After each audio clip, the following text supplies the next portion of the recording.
Hello, I'm Laura Washington, and I am the president of Block Club Chicago, contributing columnist for the Chicago Tribune, and a political analyst at ABC 7 Chicago. We are back with Block Club Chicago, the Ballot, and our conversations with those who would be mayor. Today, we are joined by Paul Vallas.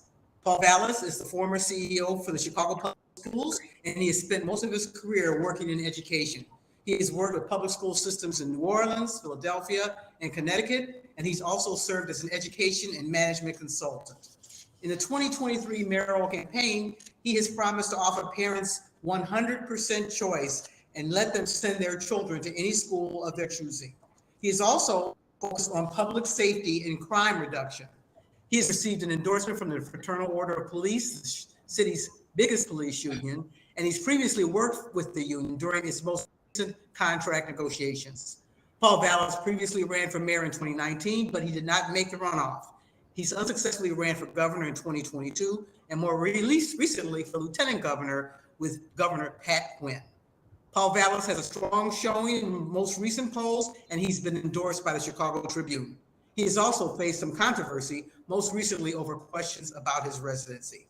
Mr. Vallas, Paul Vallas, it's a pleasure to have you with us. Nice to be back. Nice to see you, Laura. Well, is that coffee you're drinking? I am. Is that okay? It's okay with me, but I don't know if you need any coffee. You're an energizer, buddy. I don't think you need a lot of stimulation to keep going. Thank you. I know. My mother calls me a child before Ritalin. A child before Ritalin. Well, she has to take some responsibility for that, right? But then my mother at 94, despite open heart surgery 5 years ago and recently recovering from a hip that she broke in 3 places, is still going strong at 94. Well, then you're a very lucky guy. You've got some great genes. We wish her well. Speaking of your family, I wanted to kick this off by asking you to maybe talk about a couple aspects of who you are personally that you think qualify you uniquely to be mayor of Chicago. Well, first of all, I think the most important thing is just my history of public service. You know, I come from a veteran, a family of 6 veterans, including myself, and 4 police officers, now 3, because one of my sons became a firefighter. I think he saw the light, as he likes to say. 2 firefighters, and of course 3 teachers, and of course, what would a Greek family be without at least one Greek restaurant? You know, but my entire career, from when I went to work with Don Clark Netsch, when I got out of service in 1979, when I finished my infantry officer basic course, I've been a public servant working for this Illinois State Senate, and then moving on and assuming a number of public service positions during the Daley administration before going on and doing rescue work in Philadelphia, rebuilding schools in New Orleans, and of course doing international work. So clearly, I like to think that I've been a selfless, lifelong public servant. But I also think that I've also been a crisis manager. I took over as city budget director when the murder rate, the year before, the murder rate had peaked at 947, and working with Terry Hilliard and Chuck Ramsey, we implemented a comprehensive community policing initiative that began a historic decline in violent crime, specifically murders. And then, of course, later on, when I took responsibility for the Chicago Public Schools, which, if we're old enough to remember when Bennett called it the worst school system in the country, within 2 years, we were the subject of President Clinton's State of the State, and the schools nationally were really looked at as a national model. So then later on, doing similar rebuilding and recovery work in Philadelphia. And of course, former Mayor Moon Landrieu and the Landrieu family asked me to come to New Orleans to rebuild the schools in New Orleans after Katrina, which I did successfully. The point is, I have always taken on some of the toughest public service challenges by invitation, often, with great financial sacrifice, and as well as with family sacrifices. Mm-hmm. I like to think that I've been successful, and I believe that I've been successful, and this is really important for the incoming mayor, because I've always drawn, my leadership teams have always been drawn from within the community. You remember the people I promoted at CPS. So my point is, I've always been able to effectively face these public service challenges. And I've been able to do that by drawing from within the community and assembling the type of leadership team that has ensured my success. Right. And so you certainly obviously have a lot of public service and management experience. As I noted in your introduction, you've also run for office a number of times, unsuccessfully. You tried to make that leap from government service on the government side to elected service. What do you think is going to make the difference? Why is this time going to be the charm? What's going to be different for you this time? Well, because this time, and let me point out that when I ran against Rob Blagojevich, you well remember, I actually challenged the political organization, and I lost by 1.5 percentage points. And then, of course, I was one of the first challengers to Rahm Emanuel. I felt Rahm Emanuel needed a challenge at the end of the day. So it's not like I've always viewed running for public office on my bucket list. Pat Quinn, of course, invited me to run as his lieutenant governor, and I actually gave up my superintendentship in Bridgeport, Connecticut, to help him. I had known Pat over the years. I think what's going to make the difference this time is the city is in a leadership crisis. I believe all the problems that the city is facing, from a degraded police department to a school system that people are fleeing in record numbers, to a budget that they can't seem to pass without increasing taxes every year, is all product of bad decisions on the fifth floor. And this is, and I'm telling you this from somebody who actually supported Lori Lightfoot and supported her strongly after the election. So at the end of the day, the best remedy for bad leadership is good leadership, and particularly the type of leader that can bring people together and assemble the type of leadership team that can get the city moving again. So you get elected mayor, you're inaugurated. What's going to be your first act when you move to the fifth floor of City Hall? Well, really a couple of things. The first, one thing. Give me one thing, because I know you always have a long list. Give me one thing. Well, look, clearly public safety is the top priority. So what I'm going to do, a recent report just came out, Wire Points, I think, reported today that, they're short like 1,700 police officers from when the mayor took office, but only 53% of the police officers they actually have are actually on the local police beat. So you've got to get police officers on the local police beats. Wire Points pointed out last year that there were 406,000 high priority 911 calls for which there was not a car available, including 32,000 assaults in progress. So the bottom line is you've got to restore community policing. You've got to push police officers down to the local police beats, officers who know the community and are known to the community, and you have got to have Chicago police officers walking the CTA platforms and at the station. So clearly a return to community-based policing. I've talked about the need for new leadership, and I've talked about the need to getting police on a new schedule, but you've got to return to community-based policing so that there's a police presence and people are not waiting 2 hours for a response. Now, I was just I moderated a panel a week or so ago at the City Club that was on the topic of community policing, and we had one of the people on the program was the director of community policing for the city of Chicago, and he would say and said that day that the city already has a robust community policing effort and program. So is that not the case? And what would you do that's different? They have a community policing program. It's up and running. It's very active. Maybe it's not perfect, but what's wrong with that? It's absolutely not reality. For example, I always monitor the 11th district because it's in one of the poorest areas of the city, and it's probably the most violent district in the country. Tell us what part of town is that? The 11th district. The 11th district had, I think, the 11th district had 103 murders 2 years ago, and on some nights, so Laura, on some nights.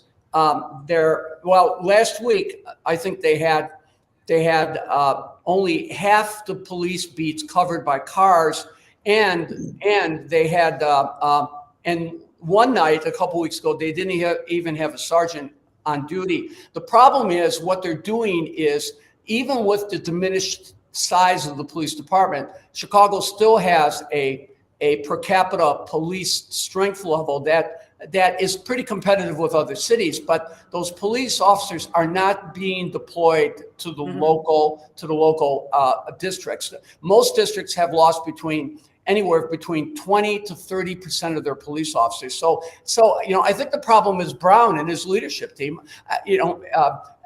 I think they really don't have a basic understanding of the concept of community policing. So they'll throw out numbers, but it's simply not true. And I really,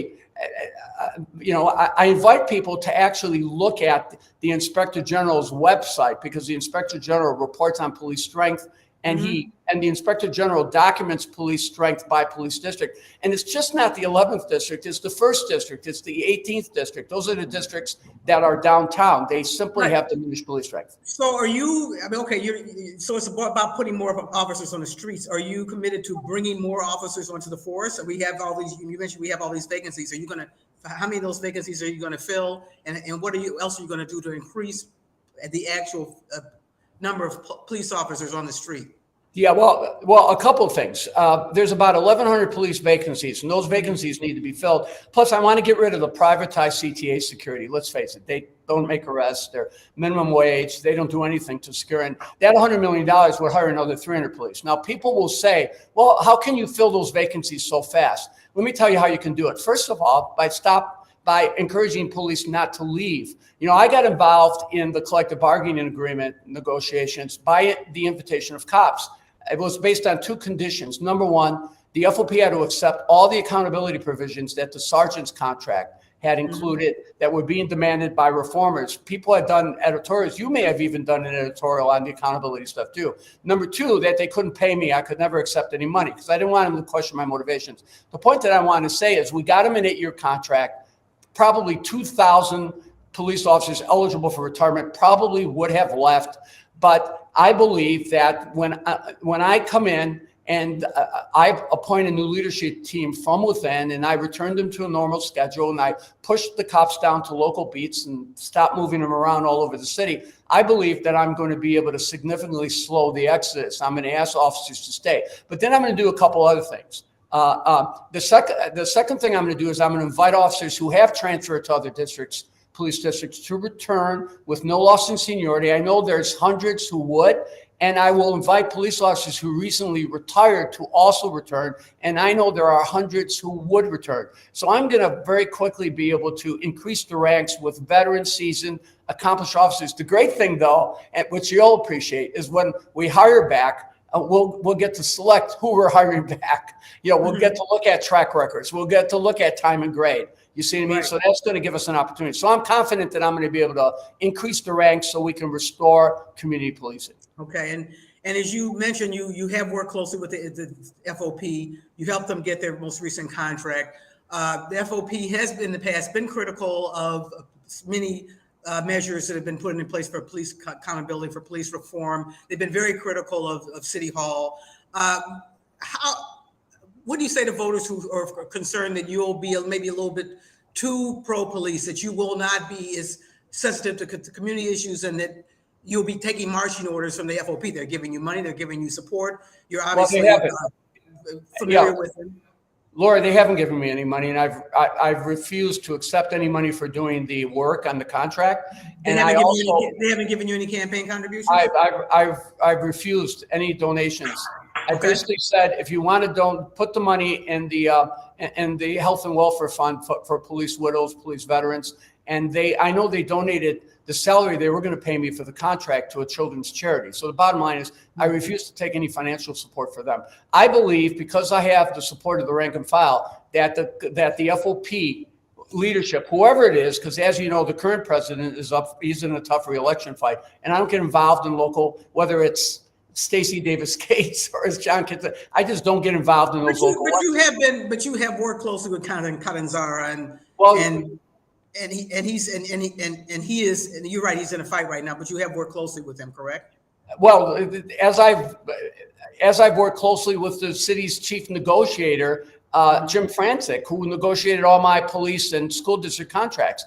The point is, the reason I was able to navigate, I was able to bring the parties together to get a contract was because I work with people. That's what I do. And look, when I took responsibility for the Chicago Public Schools, me and Gary Chico, you had 8 teacher strikes in 15 years. And in those days, it was like, the big issue were whether or not schools could run on time. Well, what did I do? Within 3 weeks of getting the job, we had negotiated a 4-year teacher contract, and we negotiated a second contract. We had a great relationship with the Chicago Teachers Union. We raised teacher salaries 21%. I didn't have to close a single school. In fact, I built 30 new schools and 48 additions. The point is, I've got to negotiate. The union leadership elects their president, elects their leader. Right. And whether it's John Catanzara or his opponent, if his opponent beats him, or whether it's Stacey Davis Gates or Brandon Johnson, I'm going to have to negotiate with them. And I will negotiate with them, because that's why I do. That's why I've negotiated teacher contracts. I've negotiated 3 police contracts with 3 different police union presidents successfully. And that's why I've negotiated contracts with 4 different teachers unions in 4 different states, all successfully and on time, because you have to deal with their leadership. Okay. Let's move on to the schools, which is actually your primary expertise. As you know, the CPS, the system has been shrinking over the number of years. We've lost 100,000 students over nearly 20 years. It faces a major budget deficit, the system does, and many schools are seriously underutilized. More than 100 schools have fewer than 250 students currently enrolled. What would you do to address the enrollment shortfalls, underutilization of schools? Are you prepared to close schools if necessary? And what strategies would you implement to stem the tide of okay. All right, I'm going to be a little long on this. Just indulge me for a second. Let me return to what I did in 1995 when Gary Chico and I took responsibility for the schools. The previous 15 years, the schools had lost 115,000 students. They peaked in enrollment at 514,000 in 79. And when we came in, they were at 404,000. 6 years later, the system was at 440,000. What happened? And incidentally, it continued to rise the next couple of years, and then it began going down. So what made a difference? First of all, we had union peace. Okay, there was never any question that the schools were going to open on time. Tom Reese, I established a close relationship with it, and this was the Jackie Vaughn Union. Okay, so clearly not wallflowers, not afraid to strike. So at the end, the second thing was we pushed the money down to the local school level. You know, when people say the Chicago public schools are in a financial crisis, they're spending $30,000 a kid, and only 60% of that money is finding its way into the local schools. Well, why is that? So what we did was we significantly downsized the central office, and we pushed the money down to the local schools, which allowed the schools to reduce their class sizes and to bring a plethora of programs and supports. We also worked very closely with the local school councils. And if you remember, I worked very closely with Bev Tunney and the Principal Association to empower principals. The third thing we did was we opened campuses through the dinner hour on weekends. Over the holidays, I got the Clinton administration to basically fund the third meal. And we brought faith-based organizations, partistic organizations to the schools so that they had a whole series of opportunities. Incidentally, that's why the combination of community policing followed by our 6 years in the schools led to like a 60% plus reduction in the murder rate. There was like a New York style descent in the number of murders, but that's because the kids were in safe and secure places. The fourth thing we did under the direction of Craig Williams, who was my director of vocational technical ed, is we did work study in all the schools. So we had city departments and agencies, we had contractors who did work with the schools. We created work study jobs to keep about 15, 20,000 kids engaged. And then the fifth thing we did was we put magnet programs in neighborhood schools. Now, we opened a number of magnet high schools. All the magnet high schools, besides Lane Tech and Whitney Young, were opened by us, including magnet high schools in the poorest communities like Wendell Brooks and King and Lindblom. But we put magnet programs and exemplary programs in neighborhood schools like the IB programs. So what happened was the enrollment swelled. And that's what I'll do again. Bring us to the present. So bring us to the present. I will decentralize the district and push money down to the local level. All right, so there's no excuse. The teachers aren't seeing $30,000 a kid. Secondly, we will have community schools where we'll open the schools to the community. We'll give the principals and the community and their local school councils the autonomy to decide what additional programs and initiatives with the additional money to bring to the local schools, just as we did years ago. Third, we will do universal work study. I noticed that Brandon Johnson is now talking about work study. I've been talking about work study for 4 years. Every city department, agency, every single contractor, every union we have contracts with will create work study, paid work study jobs for the kids. The fourth thing that we will do is we will, again, allow the community to look at the type of exemplary programs they want to bring to their neighborhood schools, and international baccalaureate programs, World Language Academy programs, to enhance their offerings. And then the fifth thing we will do is I will take these vacant schools and I'll do two things. I will open a series of alternative schools. We have students or former students aged 18 to 21, almost the number of juniors and seniors we have in the system right now. They have dropped out. Many have had issues with the criminal justice system. How we need to create a series of alternative. We can reopen these campuses as alternative schools for overage, underachieving students and these young adults. But currently, you're talking about the currently money to pay for it.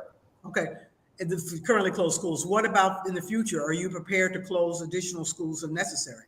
Well, I don't think we're really going to have to close additional schools, because I believe that there's a massive population of students between really young people between 18 to 25 who are in effect in need of additional education and occupational training. What about city colleges? Isn't that city colleges a place for that?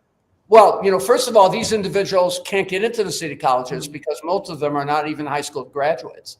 Look, we have returning citizens in huge numbers. In Beal's ward, Beal will tell you that close to half the men might be in some phase of the criminal justice system. There's no reentry program for returning citizens. I actually worked with Sally Yates in the Obama administration for a year and a half on this very issue, how to create adult and occupational training, not only alternatives to incarceration, but transition programs for individuals leaving the criminal justice system and transitioning them into society. I'll also do one more thing, and Laura, it's really important that you understand this too. We have, and incidentally, I opened 15 charter schools when I was here, 15. And 15. And I want to ask you about that because, the charter schools have been very controversial. Yeah, but so we understand each other. I mean, if people want to talk about Renaissance 2010, there's a guy named Arnie Duncan that they can talk about. Barack Obama's education secretary, because Renaissance 2010, which flooded the district with charter schools, was during his administration. So I opened 15 charter schools, and I created the Youth Connection Charters, Jack Weiss organization, where we brought these alternative schools together, and we were able to form them into a single entity so we could get funding, and new funding for it. But let me tell you, right now there are at least 85 charter schools. The charter schools have a population of 56,000 kids. They are 96% Black and Latino. And the charter schools are overwhelmingly popular. The vast majority of people send their kids to charter schools, support charter schools. Do you know that the district will not allow, at least 85 of those schools are in temporary buildings or warehouses or substandard buildings? Do you know that the teachers union has put pressure on the board, and the board will not even allow them to rent public buildings? Not even allow them to rent public buildings. So you have Manly High School with 67 kids and 27 faculty on the west side, yet you have charter schools, public charter schools, educating overwhelmingly Black and Latino kids, mostly Black kids, and they're educating kids in a warehouse, Okay. So you can invite them. You can allow the community, let the community decide if they got a vacant building, whether or not they might want to rent that building or invite one of the charter schools to locate in that building, conditional on them enrolling kids from the community. Okay, I want to touch on another controversial issue, and that's vouchers. I mentioned it earlier. You support vouchers, and many of your critics feel that is the vouchers are siphoning resources, siphoning political support, siphoning community support away from Chicago Public Schools. Explain your position on vouchers. Well, first of all, I have always supported scholarships for poor families who feel that their local schools are either not safe or not academically adequate. In fact, in 1995 at an American Federation of Teachers conference that I was invited by Tom Reese and the CTU to attend, I was actually asked that question. So I've always supported it. I've always supported an expansion of scholarship programs, and a lot of scholarships, publicly funded scholarships that will go to students that they get those. Then they can take those to private schools. Yeah, and what you can do is you can do it by providing tax incentives to businesses like they're doing now. Like even Governor Pritzker, for example, is now supportive of an expansion of the public scholarship program that the state enacted a number of years ago. So I believe that that's a way to provide financial support, tuition subsidies to really working class families, poor families who feel that their local public school is either too dangerous or unsafe. So it's less about taking money away from private schools, from public schools, and more about accessing other monies that might be available that you can basically secure. But shouldn't the energy and the resources be, I'm just playing devil's advocate here, be focused on improving those schools so that the families don't feel that they have to leave them and they feel that they do have an alternative within the public school system? Why the focus be just on that, on improving public schools? Well, let me point out that I've just articulated what my focus would be on. Mm-hmm. I mean, the things that we did when I ran the Chicago Public Schools with Gary Chico, or the things that I just articulated that I would do as mayor are, I mean, then why support scholarships to be taken out of the system? Why? If you're doing such a great job with the schools, why support private education? Well, let me point out that when we were supporting that back in the 90s, our enrollment grew. But look, they've lost 125,000 students since our departure. Mm-hmm. How did that happen? It happened because they had strikes. It happened because they shifted the money. The central office didn't push the money down to the local level. It happened because they started closing school campuses at 3:30. It happened because they didn't expand public school choice. I mean, there's a reason why the district lost 125,000 students. But here we are. And what I'm doing is I'm articulating specifically what I would do. Look, I'm never going to oppose. And I've said this. I said this in 1995. I'm never going to oppose opportunities to provide additional educational choices for poor families. I never have. I think having quality school choices is a civil right, but my overwhelming focus is on traditional public schools, as I've articulated. And in every school district that I have run, the enrollment has grown. I did $1.7 billion in new school construction in Philadelphia. I built there's not a child in New Orleans who is not in either a brand public school child who is not in either a new building or a completely renovated building post-Katrina. So at the end of the day, my record on publicly funded schools is unsurpassed. Okay. Let's move on. We have a number of questions from our readers, from Block Club readers, and on issues that Block Club covers extensively. One is the Invest Southwest initiative, the mayor's initiative.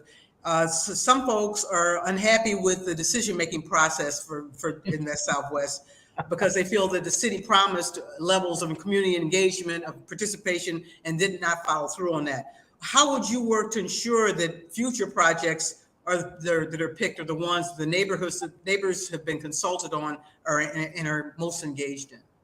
Well, let me respond by, I invite your viewers to look at my City Club speech, I think 3 Tuesdays ago, when everybody thought I was going to talk about public safety, and I actually talked about what real economic development means on the south and west side. I talked about my burner plan for the south and west side. And Laura, when you interviewed me 4 years ago, when I talked about my Marshall Plan for Chicago, in many respects, it's an update of that Marshall Plan. Incidentally, I'm not calling it the Marshall Plan because I had to explain to too many people who John too young to remember. I know who Marshall was. So much for that. We'll call it the burning plan instead. Long story short is we need to do We need to do 5 things, and I'll be really quick. And, first of all, I believe that the Mayor Southwest initiative has warmed over Rahm Emanuel with some one-off projects, and just read Cranes or read the Tribune to basically, That's been discussed extensively. Yeah, that's been investigated. So this is what we need to do. We need to create an independent economic development authority that will be free of fifth floor politics as well as aldermanic privilege, that will focus exclusively on economic development on the south and west side. David Doy's organization and on the south side of Chicago is kind of a microcosm of that. But what we need to do is we need an entity that is free of politics and can slice through the bureaucracy and can prioritize those projects. Secondly, we need to seed that organization by creating a community investment fund. Jamal Green calls it a community bank or something like that. It's the same concept. And what I've talked about doing is earmarking money into that fund. So a share of casino money, a share of gaming money, legalizing video poker, putting that money in, cannabis, the TIF monies, so that fund is constantly being seeded with money that can be used for capital investment, for the purchase of property, for environmental remediation, for equity investments. So you've got that investment fund off the book, direct funding. No diversions going into that fund. And then the third thing is I've talked about massive land banking, where the city goes in and they basically, through eminent domain or through land purchases, they take all the property, those corridors that have vacant storefronts, the 15,000 homes that are currently unoccupied because they're in some phase of tax court, the U.S. Steel site, all those empty lots, and they create a land bank, and they go in and they remediate that property, and they smack and you empower the development authority to grant 10-year property tax abatement. So now this is what you have. You have this entity that is focusing exclusively on development on south and west sides. That entity is fueled with capital, money for capital investment, for loans, for grants, for equity investments. So they literally have they have the adequate resources to provide the financing and the bridge gap funding that's needed.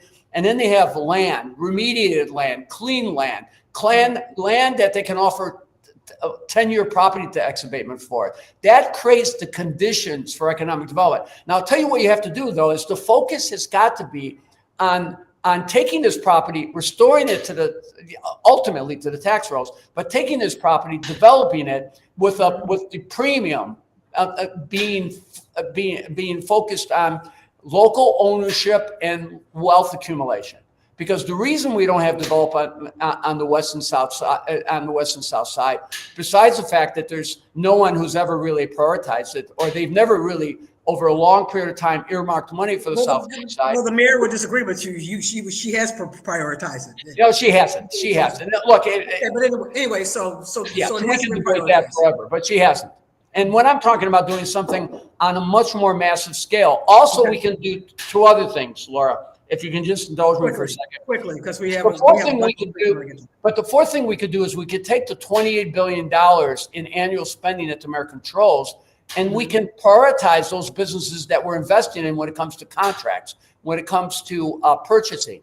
When I rebuilt the Chicago Public Schools, when I built the 30 new schools and the 48 additions and did like 350 major renovations, 55% of those contracts went to minority and women-owned businesses, and 58% of those hired were minority and women.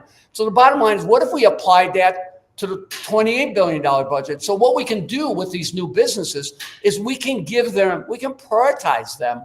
We can prioritize them when it comes to contracts. We can help them get started. And if they're not paying property taxes for 10 years, and they're also getting pushed to the head of the line when it comes to contracting, that will have a transformational effect. And I'll say one more thing. The fifth thing is we have got to have a reentry and recovery program for returning citizens, meaning there's no reason why we can't provide the support, whether it's housing, occupational training, maybe requiring people we contract out with to hire people who have been previously incarcerated. We've got to give them an entry point back into the economy, which is absolutely critical. So I articulated this in my city club speech, and I urge people to look at that. Okay. I want to move on to another topic that's been talked about a lot at Block Club, and that is about accidents and bicycle safety.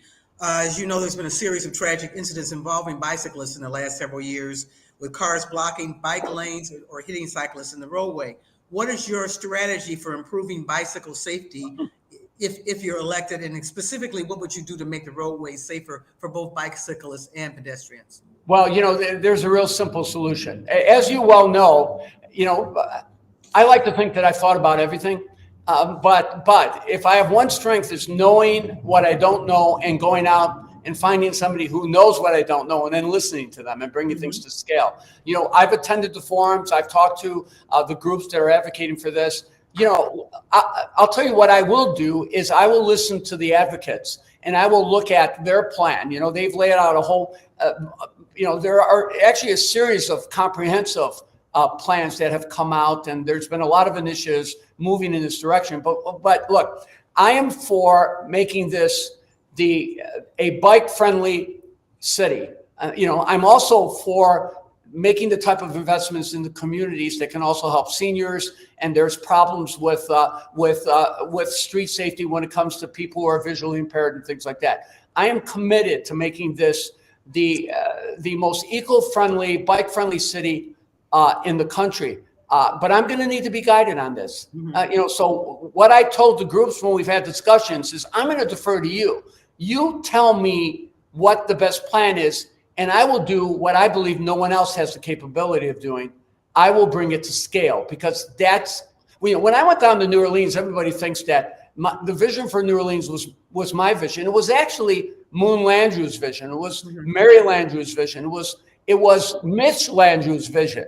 And so what I did was I operationalized that vision. So when it comes to it's same thing on environmental issues, although I obviously have a lot of strong opinions on that, but I'm going to be the great enabler, because I'm going to figure out a way to finance it, and I'm going to provide the real support that's needed. So we're just not telling advocates what they want to hear.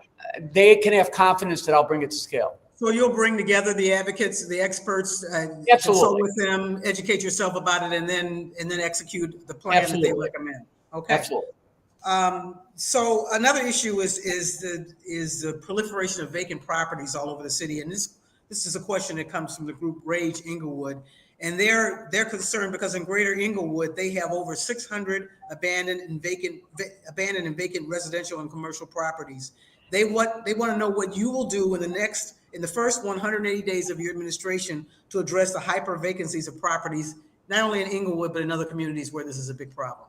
Okay, so let me respond this is very consistent to my Burnham plan for the south and west sides, where I talk about creating this land bank. So the city goes in and they take that property, whether it's existing property, whether it's empty lots, whether it's abandoned property, whether it's residential property that has been abandoned as vacant because they're in tax court or scavenger court. The bottom line is for the city to secure that property, in some cases to remediate it, or in some cases to clear it, to remediate it, and then turn it over to local development. And turn it over to local development to work with the local chambers of commerce, with the local community groups, with the faith-based communities. Look at what Dr. Brazier has been able to do in his community in terms of development. So the whole idea here is to secure the property and to turn it over to the local community with a combination of things. First of all, you turn it over to the community developers, to the contractors, to the faith-based organizations. You defer to the local chambers of commerce, where you have strong chambers of commerce, because there's many chambers of commerce that have a vision, but they never get support. They never get more than lip service from the city. But if you give them property, if you give them remediated property, if you give them property where the sites have been clear, and if you give them 10-year property tax abatements, and if you give them capital to make the infrastructure repairs that are needed, or for that matter, capital to make the investments needed to provide the gap financing to open businesses, then you're creating this economic engine. So my goal with the creation of this independent economic development authority is to work with those chambers and those community groups, and to provide them with free land, to provide them with capital investment, and to provide them with long-term property tax abatements, so this property can become property of value again. And that creates the infrastructure to ensure that there's constant new investment and that this property is returned to the tax rolls. Okay. Well, and I want to touch on affordable housing. Obviously, we have some people say we have a crisis of affordable housing in terms of the availability in Chicago. You have said that one of the things you're looking at is capping property tax increases as a way of helping both homeowners and renters. Explain how that would work, and would you have what would be the cap? If you're going to do a cap, what level would it come in at? Well, the problem with these so-called levy caps that we have now is they don't protect against gentrification or rising property values. So just ask the people on the west side, just ask the people in Chuy Garcia's district. I mean, the bottom line, just ask the businesses. And so I think what you need to do is you need to cap individual property tax increases so that when you have seniors on fixed income, you have working families, you have businesses that have been struggling, that are barely recovering from COVID. At the end of the day, they're suddenly not smacked with 30, 40, 50% assessment increases. So imposing individual caps, as other cities and other states have done, is a way to protect against gentrification. It's a way to protect seniors. It's a way to protect businesses who have barely recovered or have not yet recovered from COVID. And so I talked about this on your show 4 years ago, and this is something that I believe that we can do. It needs to be done. But let me say just a couple other things on affordable housing. There's some other things we can do too. First of all, we need to remove the obstacles to the creation of new housing, and we need to start spending TIF money on affordable housing, which we don't do. And we also need to remove the obstacles for the 100,000 apartment building owners who actually have space that can be converted to garden units that are always affordable. And they're usually first floor units, which lend themselves to individuals with disabilities and obviously, senior citizens and things like that. I mean, those are things that we could do, which would also expand the pool of affordable housing. Now, some of the things you're mentioning, some of those ideas have been floating around in the city council for a while. Have you had conversations with current sitting aldermen, potential new aldermen, and who you think will be your allies on pushing through something like that? Yeah, absolutely. Look, I'm confident that I'm going to have strong city council support. Let me point out that despite the obvious tension between the mayor and the city council, and in some cases open hostility with many members, she still hasn't lost a vote in the city council, and when she wants to bottle up ordinances, they get bottled up. So at the end of the day, that's what mayors do. That's what mayors do. She's not the imperial mayor. She's not the person to do that. So anyway, how will you approach your relationship with the city council? We're supposed to have a weak mayor, strong council form of government, but it doesn't usually work out that way. Well, I'm a legislative guy, as you well know. You don't work for Phil Rock and Dawn Clark-Netsch for 12 years without being kind of a legislative guy. I'm a product of the state legislature. And we need to strengthen the city council. And I've talked about ways to doing it, giving them an independent budget office like they have in New York, so they can really scrutinize spending programs, actually expanding the number of committees so we can have a more effective oversight. Like I support the restoration of a Department of the Environment, which I funded and expanded as budget director. But we should have a city council committee that focuses on environmental issues. I want to restore a legitimate Department of the Aging to focus. Did you know that 43% of individuals surveyed by AARP, that's individuals over 50 years old, have contemplated moving out of the city? So I would like to have a city council, a Department on the Aging, a city council, a committee focused on people with disabilities. So I'm a strong, I support what Joe Ferguson has been advocating for, the creation of a city council to strengthen the city council. So you have kind of a check and balance because, look, I've been heavily critical of Lori Lightfoot, but, I ran against Rahm Emanuel because I thought he was doing a disastrous job. It's just that things have gotten significantly worse. So the problems that we're experiencing now did not begin with Lightfoot.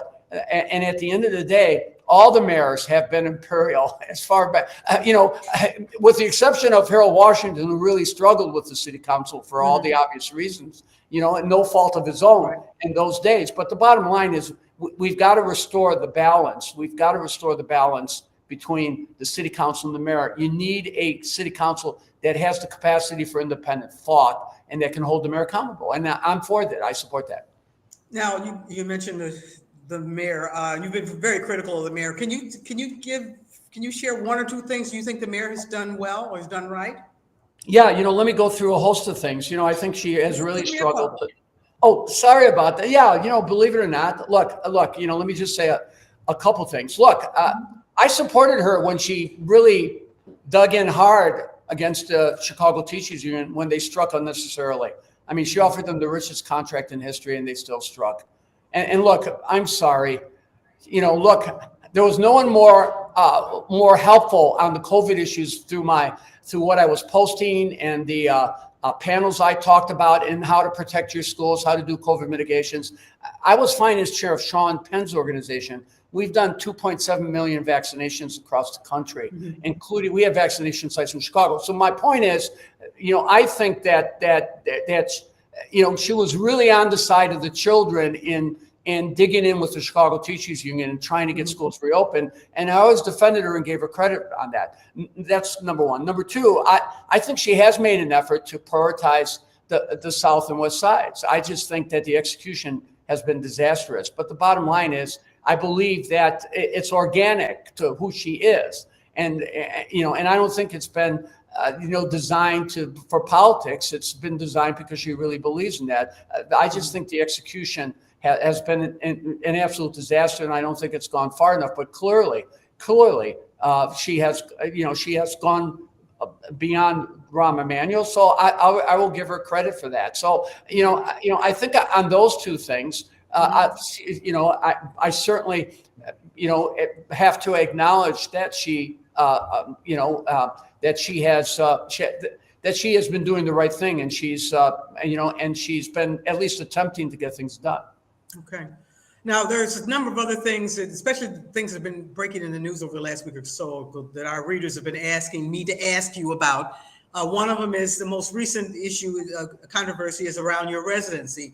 WTDW reported that you claim you have a home in Palos Heights that you've claimed as your permanent legal residence, that you've registered the address of your consulting business there, that you used that address when you made a recent campaign contribution. Meanwhile, you've been registered to vote in an apartment in Bridgeport in Chicago for the last year. As you know, Chicago residency was something that got Rahm Emanuel in trouble and got him nearly knocked off the ballot when he ran the first time. Should voters be concerned about whether you really live in Chicago? No, well, first of all, no, not at all. And, I'm a legal resident in Chicago. 4 years ago, you asked me that very same question, if you remember, when I was running last time. It's so at the end of the day, I am a legal resident. Let me point out, though, that, and incidentally, I think half Chicago residents rent. So if all the Chicago residents who rent will vote for me, I think I'm going to win. I won't even need to be in the runoff. Well, I don't think the issue is renting. The issue is that you own a home in the suburbs. Well, you use that home for official reasons, and then you're renting an apartment in Bridgeport. And to some people, it might look like you just basically having an apartment there to make it appear as though you live in Chicago, but you're your time in the suburbs. Yeah, well, that's not true. I live in Chicago, and I've always lived separately from my wife since we returned from Philadelphia. When we returned from Philadelphia, I was preparing to go to New Orleans, and I wanted to make sure that my wife was most comfortable. So I gave her the choice of where she wanted to live, and she wanted to move close to her parents. Right now, my wife is a caregiver for her two parents who are now approaching 89, and my mother who's 94. So when I went to New Orleans, I went alone. I went and lived in New Orleans. When I went to Bridgeport, Connecticut, I went alone. When I did my international work, and for a time was living in Santiago, Chile, after the earthquakes, in Port-au-Prince. As you know, I worked in Haiti for a number of years. I went alone. I usually had one or two of the boys with me. So the bottom line is, families make sacrifices. She has made sacrifices to my career, and I have made sacrifices for her well-being, and that's why we've stayed married for almost 4 decades, because she's been willing to make sacrifices as I have pursued my public service, and I've been willing to sacrifice for her so that she was living in, you know, and you know, in the most comfortable environment possible. And that's how people stay married. That's how marriages last. What percentage of your time do you spend living at that apartment in Bridgeport? Are you there? Yeah, 100% of the time. So yeah. So you don't see very much of your wife then? Well, you know, I go for Sunday coffee, but actually not since the campaign really kicked in. On the other hand, you know, when I was down in New Orleans, I think she visited me twice. Not a good sign. It's not that we have a bad relationship. I was, you know, as you know, then I still was not flying because I was absolutely terrified. So I would actually drive every other weekend. I would drive home from New Orleans, take the 15-hour trip, and you know, to make the long trek.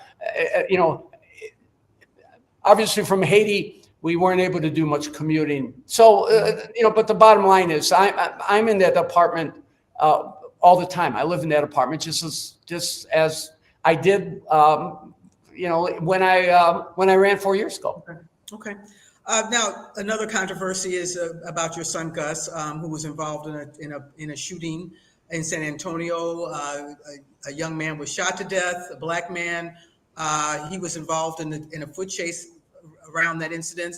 You've said that the case was investigated. He was cleared. He's been reinstated on the police department.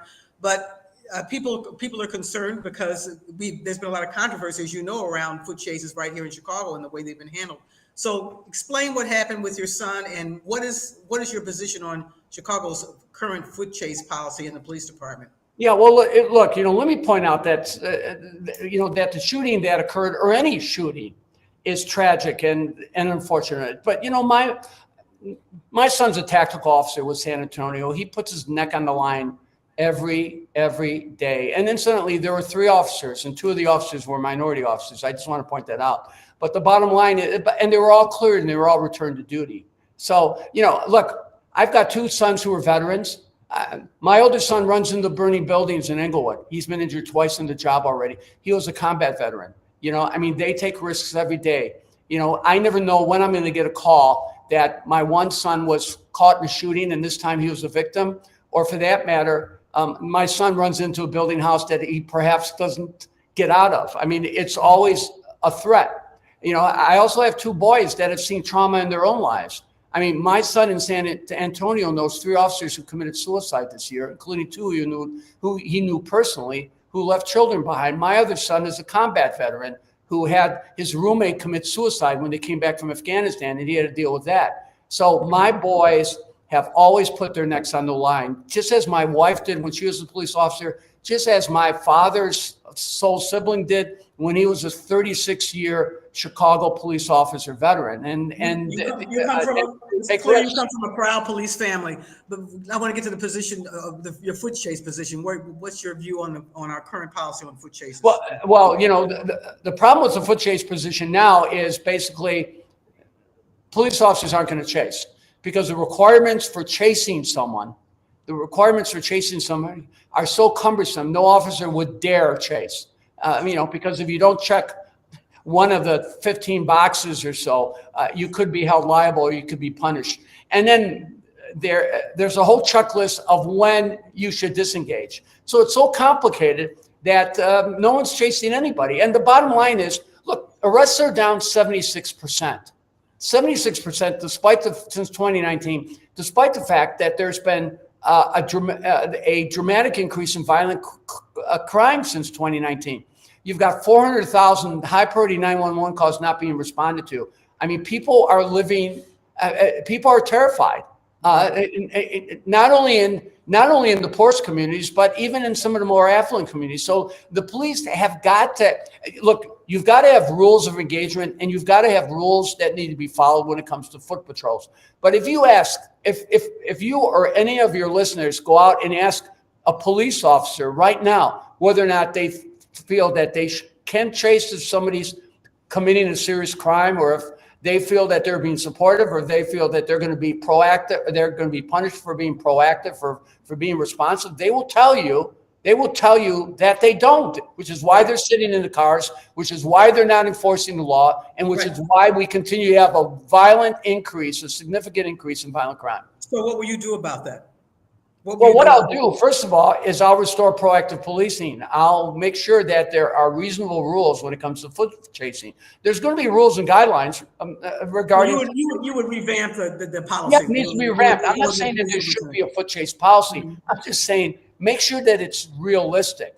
But I'll tell you what else I'll do, because look, I mean, either I'm, the same people who say, oh my God, we're concerned about police accountability are the same people who say, oh, I was too accountable when it came to getting rid of principals who weren't effective, you know what I mean? Or being really aggressive about restructuring schools that were failing. Remember, I revitalized King by doing King Magnet and Lindblom, et cetera. So my point is, I have always had a zero tolerance for on the accountability issue. I will have a zero tolerance on police misconduct. I will, I always have been kind of a zero tolerance guy. Love me or hate me, the bottom line is I've always been uncompromising. So rest assured, we need to have a foot chase policy, but we need to have a foot chase policy that allows police officers to actually chase when somebody has committed a violent crime. And right now, no officers are chasing anybody. Okay. Now, we have time, just about 5 more minutes. I have a No, that's okay. I got you on a roll. So one more controversy, and that's about. Oh, no. What party do you really belong to? Oh God, I know. I followed your career for many years. You've run for office many times, as we pointed out. Always as a Democrat. And you've always run as a Democrat. But there's this video out there, and the video seems to be unequivocal, where you tell Jeff Berkowitz that that if you run for office again, you would run as a Republican, and you feel that you're more of a Republican than a Democrat. Explain that. Laura, let me tell you, the conversation was in 2009, I think, when I was in New Orleans, and we were talking about the county board. And if you remember what happened, John Strozier was running, even though he was literally comatose. And then, of course, Forrest Claypool had challenged him. And there was a real, and then, of course, after the election, when John Strozier was replaced, the party replaced him, and they handpicked a successor. So there were big controversies on how we were going to do real political reform at the county. So there were some people saying the only way to do it, you can't challenge the Democratic machine. So you really have to run as either an independent or as a Republican. And incidentally, I wasn't the only one contemplating. If you remember, Forrest Claypool, supported by David Axelrod, that's Barack Obama's David Axelrod, ultimately ran, and he ran as an independent. Well, some people didn't do very well either. But he did not do it very well. But let me point out that some people have talked to me about running as a Republican, and I was flattered, but I declined because I felt fundamentally the value system is different, particularly on the issue of a woman's right to a woman's reproductive rights. And I just felt that there were too many differences. If you remember in that same interview, he asked me about my position on Roe versus Wade, and I said it was uncompromising in my support for Roe versus Wade, et cetera. So my point is, I didn't run, and a big part of the reason that I didn't run too was, I had known John Strozier, and I didn't want to run against his son because John Strozier had always been good to me when I was young and I was in my 20s, and I came to Chicago, and I always had a good relationship. Also, if you remember, Toni Preckwinkle and I had always had a really good, productive relationship when she was in the city council and she was an independent alderwoman. But you did consider it. You did consider it. You had conversations with people about running as a Republican in your past. Well, people called me and people tried to persuade me to run, and I declined. So, okay, all right, fair enough. And then 5 years later, I ran for. Pat Quinn asked me to run as his lieutenant governor, and I did. So at the end of the day, it's. I neither went the Republican route nor the independent route because I didn't want to challenge the organization. I had been a lifelong Democrat, and I just felt that there were too many fundamental differences, particularly on women's right to choose. And I just felt that, and I mentioned it there that, that I think I would have a problem. And boy, you've been accused of being anti-choice as well. Yeah, well, look, that's a bunch of hogwash, and you know it better than anybody. I mean, I worked for Don Clark Nitsch oh my God, did Don Clark Nitsch realize that I wasn't a supporter of women's reproductive rights? Look, on those type of issues, I've always been uncompromising in my support. When I ran for governor, for example, in 2000, I supported marriage equality when it was called gay marriage. And Rob Blagojevich ran ads against me, attacking me, and I didn't back off one iota, even though Michael Bauer told me, who was supportive in my campaign, he told me I didn't have to go that far out. So the point is, I was always ahead on those issues. And it wasn't because when I put domestic partners in the city's contracts in the 90s, because on the record, but Tom Reese, the head of the Chicago Teachers Union, asked me to do it, but he couldn't promote it because in those days, he would have gotten a lot of opposition from his membership. I didn't do it because someday I was plotting on running for public office. I would have stayed at the Chicago Public Schools forever. I loved that job. You know what I mean? I loved being school superintendent. I did that because it was the right thing to do. Just like when I was asked the marriage equality question, it was the right thing to do. I've always done the right thing. I've always endeavored to do the right thing. And she's going to say it over and over again, but you know me and you've interviewed me so many times. You know me probably better than most people know me. And you know where I'm at on. Well, it's always good to get you on the record. And I really appreciate that. And this last one is probably the most important question to anybody who's a Chicagoan, a longtime Chicagoan, and that is about dibs. We're in the middle of winter. We haven't had much snow lately, but we're not out of the woods yet. So what is your position on dibs, pro or con? Let me tell you, because I get home so late at night, sometimes when someone's in my spot, it takes me like I'll drive around for an hour until I can find a place to park. So I don't know. I say that I'm not for it, but there's been times when I brought the lawn chair out and I put it on the spot, or I've laid out some other obstruction so I can keep. So practice what you preach, so to speak. So yeah, and that's outside that Bridgeport apartment. Is that where you've had to? Well, I've done that. I did that in Bridgeport. I did that in Lincoln Park. Whenever I've had an apartment, I've been pretty protective about my parking spot, so to speak. Yes. So, but fortunately, we haven't had any real inclement weather reasons to do that. But those reasons will return. That's one thing. They will return, and I will be prepared. I already have my devices. Your lawn chair. Well, thank you very much, sir. You've been a champ. Thanks for giving us all this time. It was a great conversation. And I want to thank our audience. I want to thank everybody out there for joining us for Block Club Live, the Ballot. Please check out our website, blockclubchicago.org, for upcoming announcements about this series and for much more information on the 2023 mayoral and aldermanic elections. Good luck to you, sir. Thank you. Thanks for having me. And to your audience.